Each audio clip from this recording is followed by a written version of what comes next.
মৎস্য ও প্রাণী সম্পদ উপদেষ্টা ফরিদা আক্তার বলেছেন, সারা দেশে যে জলাশয়গুলো আছে সেগুলো রক্ষা করার জন্য আমরা কাজ করে যাব এবং দেশের মানুষের জন্য যে আমিষের প্রয়োজন তা মেটাতে অবদান রাখব।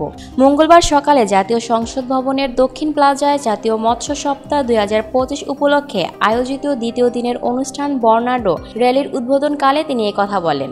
মৎস্য ও প্রাণী সম্পদ উপদেষ্টা বলেন, এবছর মাছের বৈচিত্র্য রক্ষার জন্য স্লোগান অভয় আশ্রম গড়ে তুলি, দেশি মাছে দেশ বড়ি, তা বাস্তবায়নে দেশের মৎস্যজীবী ভাই বোনেরা অগ্রণী ভূমিকা রাখছেন। মৎস্যজীবীদের উদ্দেশ্যে তিনি বলেন, দেশের মৎস্য সম্পদ রক্ষায় আপনারা কষ্ট করে মানুষের খাদ্য যোগান দিচ্ছেন। সরকার নীতিগত ও প্রশাসনিকভাবে আপনাদের পাশে থাকবে। র্যালি শেষে উপদেষ্টা বাংলাদেশ চীন মৈত্রী সম্মেলন কেন্দ্রে অনুষ্ঠিত মৎস্য মেলা উদ্বোধন ও পরিদর্শন করেন।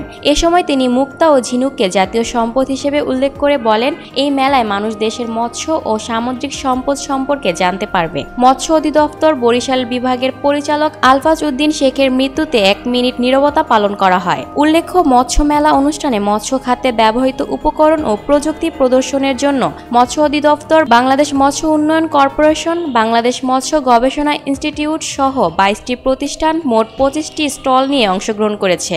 র্যালি ও মেলা উদ্বোধনী অনুষ্ঠানে মৎস্য ও প্রাণী সম্পদ মন্ত্রণালয়ের সচিব মোহাম্মদ তোফাজ্জল হোসেন, অতিরিক্ত সচিব মোহাম্মদ ইমান উদ্দিন কবির, অতিরিক্ত সচিব নোয়ারা জাহান, মৎস্য অধিদপ্তরের মহাপরিচালক ডক্টর মোহাম্মদ আব্দুর রউফ, মৎস্য অধিদপ্তরের কর্মকর্তা কর্মচারীবৃন্দ, বিভিন্ন বিশ্ববিদ্যালয়ের শিক্ষক শিক্ষার্থী, মৎস্যজীবী সহ সাধারণ মানুষ অংশগ্রহণ করেছেন।